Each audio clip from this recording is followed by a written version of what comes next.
साथियों नमस्कार। हमारे साथ यूपी से डॉक्टर राकेश कुमार मौर्य जी पूर्व मंत्री हैं, उनसे बात करेंगे।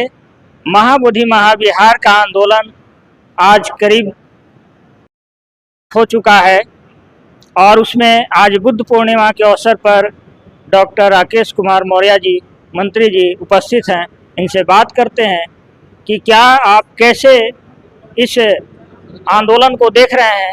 क्या इस तरह के जो आंदोलन चलाया जा रहा है इससे सफलता मिलेगी या नहीं मिलेगी। लोग ऐसे ही धरने पर बैठे रहेंगे, एक एक कर आते रहेंगे। चलिए बात करते हैं। सबसे पहले बुद्ध जयंती के अवसर पर सारी दुनिया के लोगों और देशवासियों को मंगल कामना देता हूँ। जहाँ तक मुक्ति आंदोलन का सवाल है तो जो आपका 1949 का बुद्धिस्ट टेम्पल एक्ट का कानून बना है, संसद ने बनाया है और संसद से ही ये खत्म भी होगा। तो संसद से खत्म कराने के लिए मांगने की इच्छा हो, खूब मांगो, जी भर के मांगो, लेकिन इन सरकारों से मुझे उम्मीद नहीं है कि ये आपको देंगे।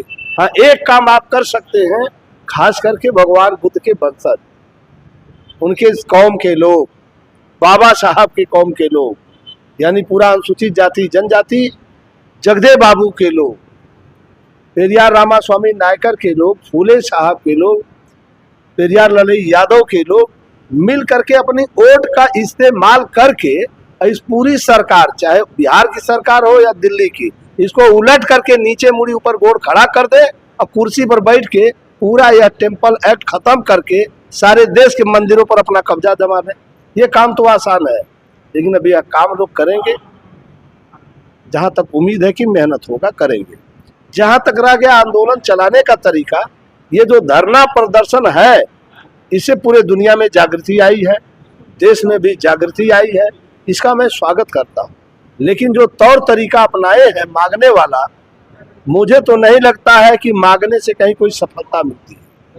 जिसने मौर्य साम्राज्य का विनाश करके भारत देश पर कब्जा कर रखा है, भारत राष्ट्र पर, जो बौद्धमय भारत है, उस पर कब्जा करके ब्राह्मणवाद स्थापित किया है, पूंजीवाद स्थापित किया है। क्या ये आसान समझते हैं कि आपका राष्ट्र छोड़ देगा, देश छोड़ देगा? अगर बोध गया मंदिर पर, बुद्ध विहार से अगर वो अपना कब्जा हटाता है तो पूरे दुनिया में थू थू लेदर होगा, छीछा लेदर होगा। इसलिए ब्राह्मणवाद उसमें का निर्लज्ज है कि ये कभी छोड़ने के लिए तैयार नहीं है। इसीलिए जगदेव बाबू ने कहा कि इनको सुधारा तो नहीं जा सकता, इनको ठीक नहीं किया जा सकता, लेकिन इनको हट करके, सत्ता पर काबिज हो करके, अधिकार वंचित करके इन्हें सुधरने के लिए मजबूर किया जा सकता है। इतना कड़ा निर्णय लेना होगा। इनके अंदर मानवीय हृदय और मानवीय संवेदनशीलता है ही नहीं।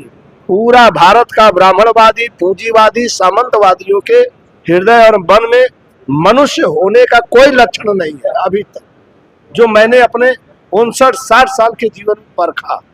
और इनके जो गुलाम है, पूरा बहुजन समाज के लोग, गुलामों में भी कोई मनुष्यता का लक्षण नहीं आता। लेकिन हम लोग मेहनत कर रहे हैं कि भाई होने के नाते, समाज का होने के नाते, जो ये भी दर्द के शिकार है, समझाया बुझाया जा रहा है कि शायद सुधर जाए। ये तो एक्ट जो है भारत सरकार के द्वारा बनाया गया है, लेकिन अभी आप ब्राह्मणवाद की जो बात कर रहे हैं, क्या ब्राह्मणवाद, इसमें क्या लेना देना है? ब्राह्मणवाद से कोई लेना देना तो है नहीं, इसलिए कि ब्राह्मण तो कोई कब्जा करके रखा नहीं है, ये तो सरकार कब्जा में रखा है और सरकार के द्वारा वहां बैठाया गया है कुछ लोगों को उस तरह से। तो आप ब्राह्मणवाद, धारणा में भी ब्राह्मणवाद चिल्ला रहे हैं, क्या उनसे क्या मिलने वाला है आपको? सच तो यही है कि नेहरू जी 15 अगस्त 47 को सरदार पटेल की कुर्सी जबरदस्ती छल कपट से छीन करके 11-3 के बहुमत में 11 वोट सरदार पटेल को मिला, 13 वोट नेहरू को मिला, वो प्रधानमंत्री बन गए। और 3% के ब्राह्मणों को 70% टिकट देके 65% जिता के पार्लियामेंट पर कब्जा कर लिए। उस पार्लियामेंट पर कब्जा करके ब्राह्मणों का जो सबसे बड़ा षड्यंत्र है, उसको लागू करने के लिए राष्ट्रपति महोदय की अध्यक्षता में यहाँ पर जो बोध गया मंदिर का एक नया जो कानून बना, उसमें 4 कर दिए। 4 हिंदू धर्म का रहेगा, 4 बौद्ध धर्म वाला रहेगा। और अनुच्छेद 25 में इन ब्राह्मणवादियों के साथ हमें भी सम्मिलित कर दिया कि ये भी हिंदू धर्म के अंग है। हम कतई हिंदू धर्म के अंग नहीं है। हिंदू शब्द ही 712 ईस्वी में आया है। पहले भगवान बुद्ध का है ईसा पूर्व 563 से। बुद्ध के पहले भी 27 बुद्ध हैं, उनके बाद भी बुद्ध होंगे। अलग बात है कि आज के तिथि में बुद्ध हैं कि नहीं हमें नहीं जानकारी, लेकिन बुद्धत्व तो प्राप्ति का रास्ता खुला हुआ है। तो आने वाला दिन तो निश्चित हमारा होगा, उसके प्रयास में हम लगे हैं। जहाँ तक ब्राह्मणवाद का सवाल है, वो मानने के लिए नहीं तैयार है भाई, कहीं मनबय नहीं करेगा। अगर ऐसा होता नहीं तो 84,000 बुद्ध विहार जिसे महाराजा अशोक ने बनाया था मनुष्य बनने के लिए, प्रयोगशाला में शील सिखाया जाता था, विपश्यना सिखाई जाती थी, आखिर तो वो हमारे 84,000 बुद्ध विहार फिर सम्राट कनिष्क, सम्राट हर्षवर्धन ने बनाया, वो कहाँ गए? वो इसी भारत भूमि पर है ना, तो हमारा दे दो।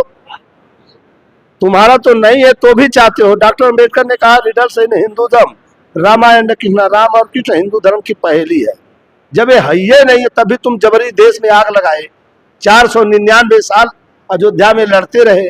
डॉक्टर बीबी लाल ने जो खुदाई कराया, उन्होंने कहा कि जमीन के लेवल से लेकर पातालपुरी तक कहीं राम और कृष्ण का कुछ नहीं मिला, तो भी जबरी उनको दे दिया तुमने। पूरे दुनिया में भारत की बेइज्जती कराया कि भारत में न्यायपालिका नहीं है, अन्यायपालिका है, ये आस्था के आधार पर देती है।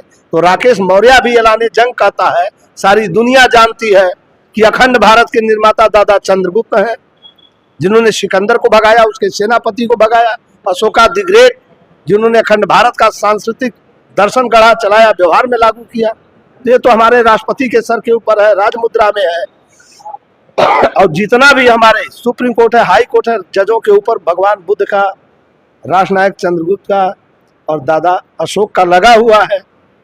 मौजूदा पार्लियामेंट गेट नंबर 5 से घुसिएगा अंदर तो उसमें हमारे दादा चंद्रगुप्त की आदमकद प्रतिमा लगी है। जिस तरह के जो आंदोलन चल रही है महाबोधि मुक्ति के लिए, तो किनसे लड़ेंगे आप?